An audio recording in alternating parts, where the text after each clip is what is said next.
문재인 정부 때 재임 기간을 같이 했던 트럼프 전 대통령이 유력한 또 미국 대선 후보로 부상을 하고 있는 상황이거든요. 만약에 트럼프 시대가 열린다고 한다면 그 한반도 정세에 좀 어떤 영향을 끼칠까요? 우선 첫째 취임사가 아니라 대통령 후보 수락 연설에서부터 김정은 만날 것처럼 얘기하지 않았어요? 맞습니다. 네. 어? 김정은 만날 것처럼 얘기를 했는데 그 야구를 보자고. 난 김정은이 뭐 핵을 많이 가지고 있는데 뭐 핵만 가지고 있는 것보다는 하여튼 적당하게 그 정도 가지고 있으면 됐고 나오고 뭐 야구나 보자는 얘기를 하길래 이제 비핵화는 끝났구나. 비핵화는 포기했구나. 그렇죠. 네. 비확산. 그러니까 가지고 있는 것을 남한테 주지 말고 기술을 그 핵무기를 만들 수 있는 기술을 남한테 전파하지 말라는 정도. 그게 이제 비확산이라고 합니다. Non-proliferation. 비확산을 전제로 해서 그 북미 정상회담을 하고 북미 수교까지 가려고 하지 않겠는가. 북미 정상회담을 하려고 하면은 트럼프가 그렇게 덤비면은 트럼프는 이제 자기가 이제 뉴스의 중심에 서야 되니까 뭐 평양에 와도 좋고 와싱턴에 그 김정은이를 불러들일 수도 있어요. 뭐 야구 보자고 오는 거 보니까 그러니까요. 와싱턴을 부를 가능성도 있는데 어쨌건 트럼프로서는 김정은 같은 그야말로 악의 축, 악마의 제왕 같은 그런 딱지가 붙어 있는 김정은과 자기가 만남으로 해서 뉴스의 뭐라고 그럴까 초점이 되면은 그 자체가 그 사람은 정치적으로 남는다고 생각하는 사람 아니에요? 그걸 위해서 접근할 텐데 김정은으로서는 트럼프가 그렇게 다가온다? 맞아. 너무 그렇게 허겁지겁 쫓아갈 거 없어. 뒤로 빼. 한 발 물러서서 빼서 뭐 해줄 건데? 이거 해내. 이거 내. 저거 내. 경제 발전에 필요한 돈 줘. 돈 내라고 하면 이제 아까 내가 잠깐 얘기했지만은 한국이나 일본 보고 돈 내라고 할 거예요. 응?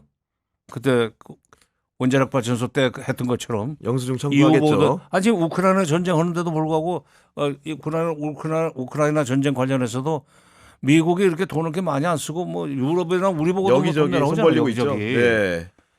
미국이 그런 식으로 정치를 해요. 그러니까 그때 이제 김정은이가 뒤로 제끼면서 수교도 보장하라. 그다음에 정전협정을 평화협정으로 보장하라.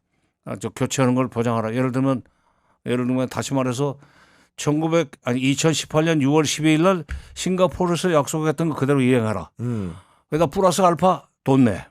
그때 이제 북미 수교, 그다음에 정전협정의 평화협정 전환, 셋째가 이제 한반도 비핵화예요. 한반도 비핵화.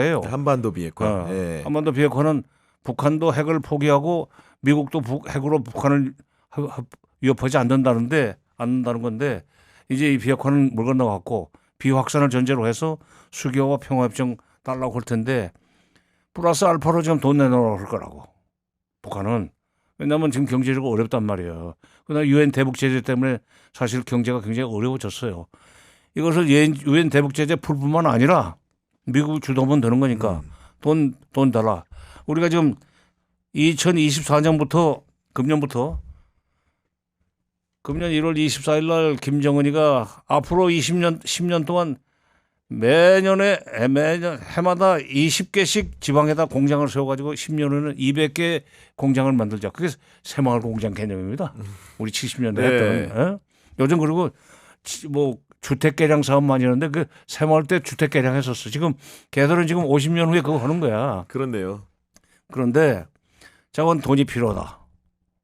그러니까 미국에서 돈 좀 달라. 그러면 이제 아까 얘기했듯이 트럼프는 돈을 걷어 갖다 줄 가능성도 있고 또는 월드뱅크는 미국이 결정하면 다 따라서 하니까 장기 저리 차관으로 북한한테 차관을 준다. 장기 저리로 개발 자금. 뭐 그런 등등의 이제 그 정세가 일어나는데 그러니까 통미봉남이 일어난다. 근데 그 대신 절대로 윤석열 정부하고는 만나지도 않고 그러니까요. 예. 민간 대화도 안 하려고 할 거예요. 통미봉남의 시대가 옵니다. 그러면 통미봉남의 시대가 올 것 같으면 우리 속담에 길 닦아놓으면 뭐가 먼저 지나간다는 속담이 있어요. 과거에 72년에 닉슨 대통령이 2월 달에 중국에 들어가지고 모택동 주석하고 만나고 그다음에 이제 그 북미 관계를 앞으로 시간을 두고 정상화 시켜 나가자 하는 식으로 상해 공동 성명을 2월 달에 발표하고 나오지 않았어요? 그랬더니 일본이 딱 그때 일본 총리가 다나카 가쿠에인데 다나카 가쿠에가 일본 외상 미키 그때가 미키 뭐더라 잠깐 네. 일본 외상하고 같이 9월 달에 9월 20일경에 들어갔나? 들어가서 며칠 동안 체류하면서 바로 일중 우호 조약을 체결하고 일중 수교까지 하고 나왔어요. 그런데 그때 이제 대만에서 뭐라고 그걸 평가를 했느냐면 일본이 원래가 항상 그렇게 미국이 어느 쪽으로 가려고 하면 지가 먼저 앞으로 앞질러 가려고 하는 그런 습성이 있다. 그러면서 그때 이제 얄밉게 표현을 했지. 얄미우니까 일본은 그 버스를 놓치지 않으려고 하는 특유의 조바심이 있어가지고 항상 미국이 수월한다. 가려고 하면 먼저 가려고 그런다. 이번에도 그러니까 트럼프하고 무슨 뭐 김정은이가 만날 것 같은 그런 기미가 이제 분위기가 커지고 그렇게 되면은 기시다가 정상회담 시도를 그래서 계속 지금 하고 그러면 있는 지가 거군요. 먼저 북일 정상회담 하려고 그러고 이제 기시다도 그 북한한테 매력적인 카드가 있어요. 캡선 카드가. 어떤 카드입니까, 그거는? 우리가 65년에 한일 수교하면서 5억 달러 받았거든. 네. 5억 달러. 그때가 이제 그 무상 2억 그다음에 유상 차관이 3억인가 그 거꾸로인가 그래요. 저건 5억 달러예요. 일제 36년 식민 통치에 대한 뭐 배상 내지는 뭐 이 그게 5억 달러였었는데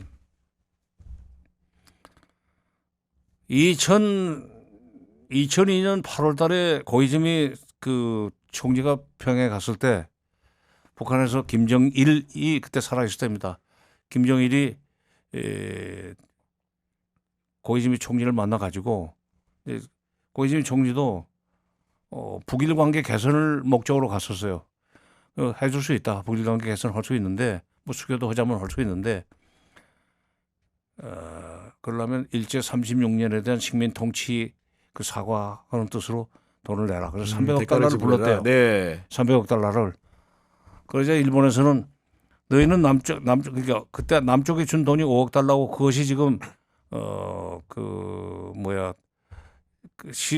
그동안의 물가 상승률이라든지 이런 거 인플레 이런 거 계산하면은 그 북한에서는 그것이 한 300억 달러 된다고 생각을 하고 네. 해서 불렀는데 일본에서는 뭐냐면 너희들은 인구가 남한보다 절반밖에 안 되니까 그 절반밖에 안 되기 때문에 뭐 100억 불만 하라. 그 300억 불은 너무 많고 200억 불까지는 봐줄 수 있는데 인구가 절반밖에 안 되니까 100억 불만 받아라 하는 식으로 해서 그게 타협점을 찾지 못해서 그 북일 수교까지는 가지 못했는데 바로 그 2002년에 그런 식으로 그 수교를 전제로 해서 65년 한일 관계 개선할 때와 같은 그 일본의 경제 지원 시도들이. 방식으로 일이 풀렸다는 그 성공 사례가 있기 때문에 김정은으로서는 기시다가 다가오면은 납치 문제 이제 해결을 하는 구실로 다가오지만은 그래 납치자의 자식들은 뭐 보낼 수 있어. 납치한 사람은 죽었고, 그다음에 기시다 그때 아니 고이즈미 총리 왔을 때 그때 5명의 가족을 수행해서 보냈는데 가서 고국에 있는 가족들 만나고 다시 돌아오기로 했는데 오지 안 갔어요. 납치를 해가면은 거기서 이제 결혼을 강제로 시키지 않습니까? 그렇죠. 자식도 있고 남편도 있단 말이야. 또는 자식도 있고 이제 부인도 있고. 근데 납치자 돌려보내라는 쪽에서는 납치자 간 사람만 오라고 그러지 그 자식들까지 식솔까지는 바라지 않는 가족까지 거죠. 오라고는 안 오지. 사실은 또 다른 이상 가족을 만드는 문제이기 때문에 이를 그렇게 접근하면 안 되지만은 자관 납치가 한일 북일 간에는 납치가 문제가 있기는 있습니다. 북한은 그 납치자를 뭐 야금야금 그야말로 살라미 전술 써가면서 그걸 얼마든지 카드로 쓸 수 있는 반면에 일본으로서는 그거를 조금이라도 해결해야만 기시다의 인기가 올라갈 수 있기 때문에 돈 그리고 이제 그 찾아오는 척하면서 그 대신 돈을 주고 그걸 해결하는. 그러면 이제 그럼 무슨 일이 일어나는가?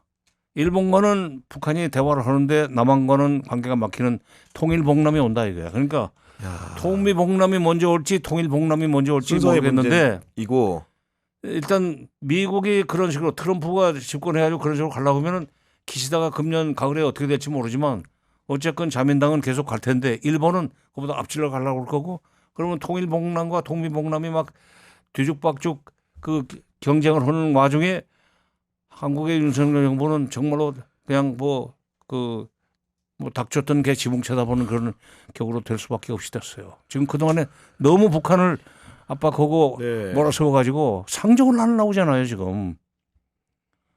오직하면은 두 개 국가론으로 두 개 민족 두 개 국가론을 금년 네. 초에 작년 말에 내놨겠습니까? 이건 전적으로 윤석열 정부의 그 탓이라고 할 수밖에 없어요. 그 적당히 해야지. 그러니까 미국도 북한을 압박해 들어가면서 기본적으로는 대화 타령을 한단 말이야. 인게이지먼트 들어와라. 국무부 심심하면은 대화로 돌아와야 된다는 얘기 하잖아요. 근데 네. 윤석열 정부는 대화 얘기는 대자도 얘기를 안 하잖아요. 아니 말씀 듣다 보니까 그 통미봉남, 통일봉남 뭔가 순서의 문제인 건데 이런 복잡한 그런 국제 정세나 환경 변화에서 윤석열 정부가 이런 단선적인 대응이 아니고 뭔가 전략적이고 굉장히 고도의 두뇌를 필요로 하는 전략이 있어야 될 것 같은데 지금 전혀 그런 게 안 보이는 것 같아요. 근데 전략이라는 것이요. 전략이라는 것이 말하자면 전략에도 차원이 있습니다. 전 지구적 차원에서의 전략을 생각하는 근데 미국은 그렇게 해요.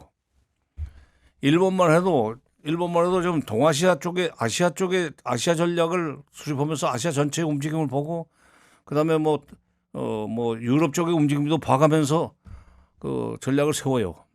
명색이 그게 한때는 제국을 꿈꿨던 나라입니다. 네. 우리는 항상 중국의 조공이나 바치고 책봉이나 받던 그리고 일본의 식민지 생활을 해서 그런지 눈에 보이는 게 눈앞에 있는 것만 봐요. 지금 나는 지금 윤석열 정부를 보면서 이 인조 시대 조선조 병자호란을 불러온 인조가 인조 반정으로 광해군 쫓고 이제 정권을 잡아가지고 노론들이 그 정권을 잡은 뒤에 네. 말하자면은 명나라는 이제 기울어 가고 있고 청나라가 뜨고 있는 이런 와중에 조선이 나가야 될 것은 그야말로 그 양다리 외교라고 할까 자국 중심성 있는 등거리 외교로 가야 된다는 것이 광해군이었단 말이에요. 맞아요. 광해군은 그렇게 생각했죠. 후금하고 그거를 네. 지금 그 중국 중심의 사대주의에 쩔어 있는 노론들이 지금 무슨 소리냐? 광해군 잘못하고 있다. 아니 임진왜란 지금 우리를 구해준 게 지금 명나라인데 제조지은을 잇고 지금 어떻게 오랑캐 청나라하고 명나라하고 같이 놓고 이 등거리 외교를 하느냐? 저는 나쁜 놈이다.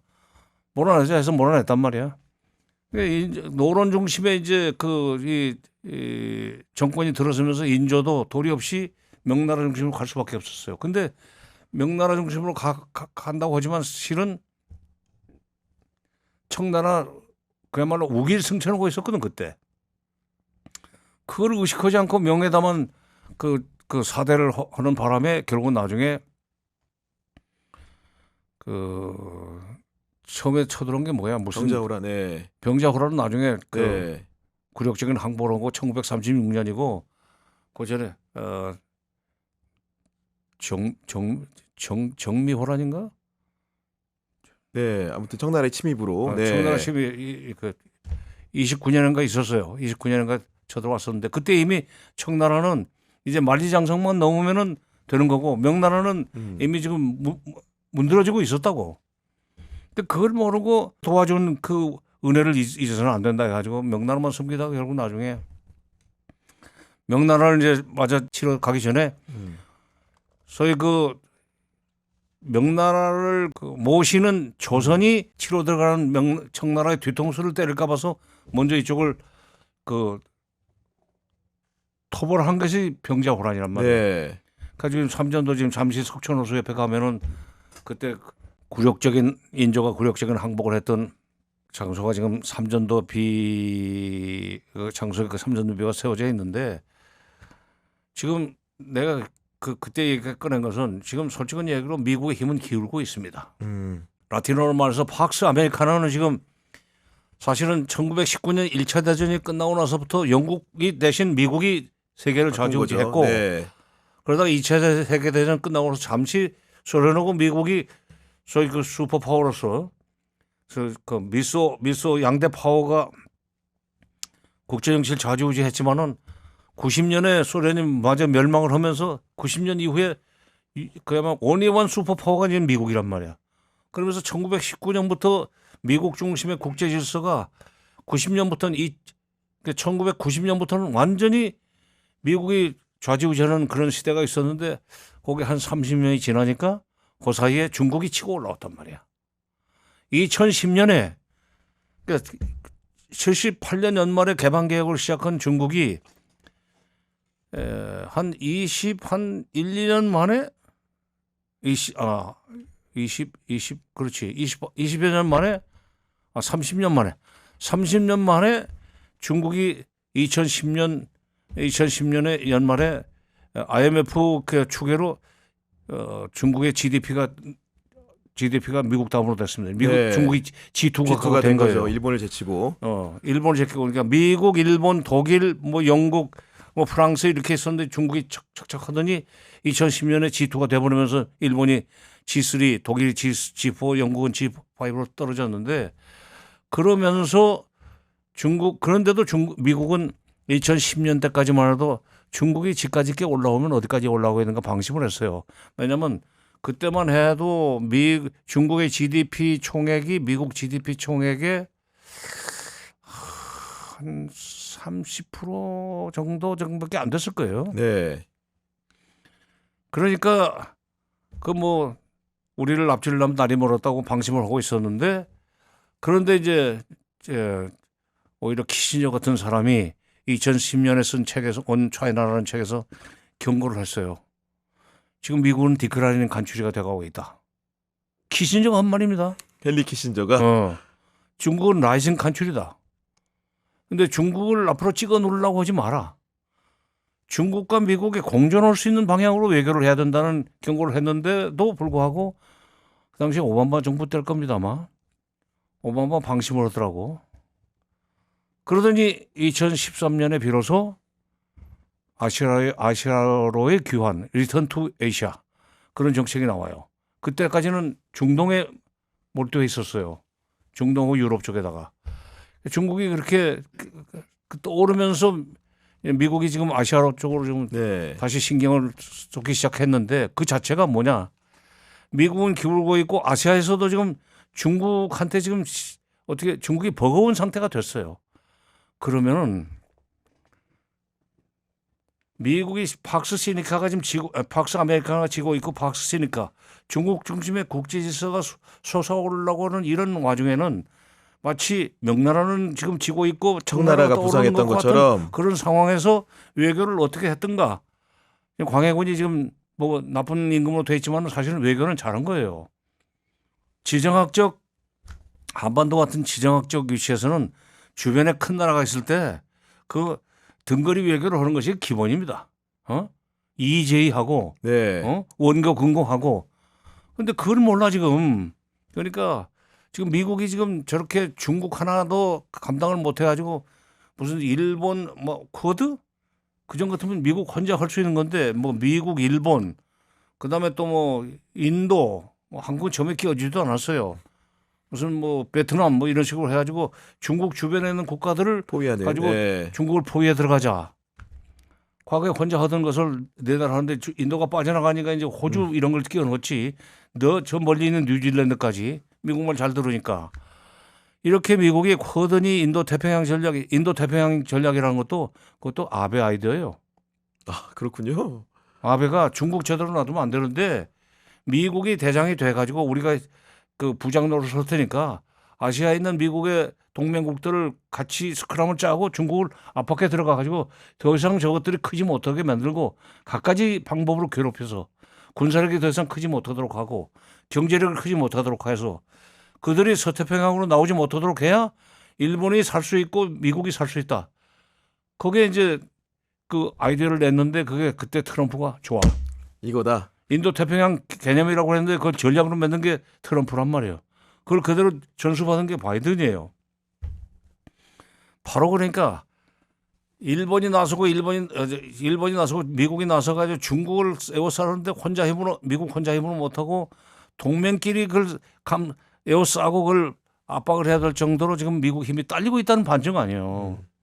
그리고 그럼에도 불구하고 중국은 계속 힘이 커지고 있고 한편 우크라이나 전쟁이 일어나지 이스라엘 전쟁이 있지 미국이 좀 손써야 될 때가 엄청나게 많기 때문에 설사 가령 지금 그 대만 문제가 좀 터져도 미국이 다시 우리 보고 대만에 어떤 출병해가지고 뭐 문제 해결을 하라고 그러지 너희는 북한 때문에 그냥 그 사우스 코리아 그대로 있으라고 하지는 않을 거예요. 그럼요. 아마. 예, 개입이 돼 있는 거죠 이미. 그러니까 미국의 힘이 빠지고 있고 중국의 힘이 이렇게 커지고 있으면은 그러면 거기서 이제 미국 시대는 지났구나. 그러면 우리도 국력도 지금 G10까지 올라갔고 군사력은 지금 6등이에요. 미국, 러시아가 이 초기에 투자를 많이 해가지고 미소 경쟁 시절에 중국 그리고 인도, 일본, 한국입니다. 그리고 영국이야. 이런 정도 되면은 경제력과 군사력이 그 정도 되면은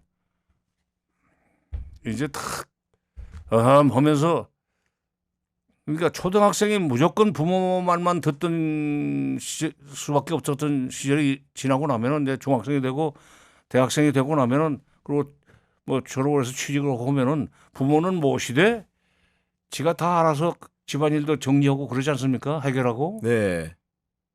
이번에는 뭐 부모님 이번 그 여름에는 어디 좀 그 시원한 데로 제가 모시고 가겠습니다. 뭐 그러면서 또 이제 뭐 동생들도 잘 뭐 따독거리고 하는 식으로 이제 어른 노릇을 하는데 지금 대한민국 정부는 이미 경제력이나 군사력을 봐서 더구나 지정학적인 위치가 지금 이렇게 대국들 사이에 끼어 있으면은 한쪽에 편향돼서는 안 되고 좀 중립을 지키면서 등거리 외교를 통해서 안보 면에서는 미국하고 가까이 갈 수밖에 없는 구조고 그러나 경제적으로는 중국과 떨어질래야 떨어질 수 없는 관계니까 안보는 미국, 경제는 중국 이러면서 가운데를 잘 걸어가면 되는데 네. 이렇게 편향을 하더니 이제 트럼프가 들어서 가지고 바이든 때 완전히 대미 편향으로 갔던 윤석열 정부를 상대로 해서는 트럼프 들어서면 아마 웬만한 돈은 전부 다 지금 방위비 분담금부터도 좀 엄청나게 부를 겁니다. 그럼 또 줄 거 아니야. 그 R&D 예산 또 깎아야 돼. 아니 마지막으로 제가 이 통일 문제는 꼭 질문을 드리고 싶었는데 그 전국 지표조사라고요. 여론조사 기관들이 참여하는 조사인데 7월 2주차에 반드시 통일이 돼야 하느냐는 질문에 통일되지 않고 현재 상태로 살아가도 된다는 응답이 57%로 과반을 차지했고요. 그 남한과 북한이 어떻게 살아가는 게 좋다고 생각하느냐는 질문에 자유로운 왕래가 가능한 이국가라고 답한 비율이 54%였습니다. 그게 현실적인 얘기예요. 지금 통일은 해방 직후서부터 시작해서 제가 통일론에 들어갈 때만 해도 곧 통일이 되지 않겠느냐 그런 생각을 했었고 그러나 이제 남북 간의 경제적 격차가 점점 커지면서 이게 그냥 쉽지가 않겠구나 그런 생각을 했어요. 지금 현재 우리의 1인당 소득이 한 3만 한 6, 7천 달러 될 겁니다. 북한의 1인당 소득이 1,500달러가 안 돼요. 자, 생각해 보시오. 3만 6천 대 1,500. 1인당 소득이 24분의 1이면은 도저히 만나자고도 만나고 싶지가 않아요. 자존심 상해서. 응? 야, 너는 그냥 빈손으로 와도 돼. 내가 인마 다 식사 문제 뭐 술이고 뭐 다 사줄게. 너 갈 때 차비까지 해줄게. 네. 그래도 그 만나기 싫은 거예요. 마찬가지예요, 지금. 그러니까 북한은 북한대로 경쟁하던 그 관계가 완전히 지금 차이가 벌어져 가지고 자존심이 상할 정도로 그 못 사는 상황에서 아이고 통일해봐야 2등 국민밖에 더 되나. 네. 그렇기 때문에 그런데다가 이 윤석열 정부가 북한을 막 그냥 몰아붙이고 이러니까 아이고 저것들하고는 상종을 말자. 차라리 헤어지자. 그래서 이국가론이 나온 겁니다. 네. 그러니까 정부가 지금 그런 식으로 가는데 국민들이라고 해서 그거 통일될 수 있는 가능성이 있다고 누가 생각하겠어요. 그리고 아까 54%가 뭐 왕래가 자유로운 그런 정도의 두 개 국가로 갔으면 좋겠다고 그러는데 지금 윤석열 정부 하에서는 그것도 어렵습니다. 그것조차도. 음. 네. 상종 않겠다는 거 아니야 지금. 아니 지금 뭐 그 표현의 자유로워서 삐라 보내놓는데 삐라 보내놓은 거 그것이 삐라 그건 내 삐라 그 자체는 문제가 아니에요. 그 사람들이 싫어하는 게 USB입니다. USB. 나만 드라마, 네. 나만 노래 이런 것도 USB에 들어가잖아요. 그게 퍼져가지고 북한 주민들의 정신이 남한화되고 있는 거예요. 그래서도 저렇게 가장 뭐 경계하겠죠. 그런 천리말리 부분들을. 도망가는데 그걸 자꾸 보내는 그걸 무슨 표현의 자유라고 그러고 뭐 헌법이 보장했다고 그러는데 그래? 그러면 우리는 너희들 좀 귀찮게 해줄게 해서 네. 옹호통수를 쓰레기를 보내는 담아서 거죠. 보내는 근데 거죠. 네. 이제 통일은 솔직한 얘기로 저렇게 경제적 격차가 이렇게 36,000달러 대 1,500달러 이렇게 된 상황에서는 북한이 뭐 10,000달러라도 될 정도로 올라오면 몰라도 우리는 뭐 3,4만 가고 북한이 10,000달러 정도 된다면 살림을 합칠 수 있지만은 통일은 결국 살림을 합치는 문제예요. 그러나 이렇게 이 36,000 대 1,500달러 이게 그대로 가면은 통일은 어렵다고 봅니다. 그래서 결국 왕래나 자유로운 정도 그것도 아무데나 못 가고 철저하게 그야말로 제한된. 그 가이디드 투어만 가능한 그래도 그거라도 할 수 있으면 좋은데 그것도 윤석열 정부 같은 그 정책을 계속 추진하는 상황이 앞으로도 계속된다면 그건 기대할 수 없죠.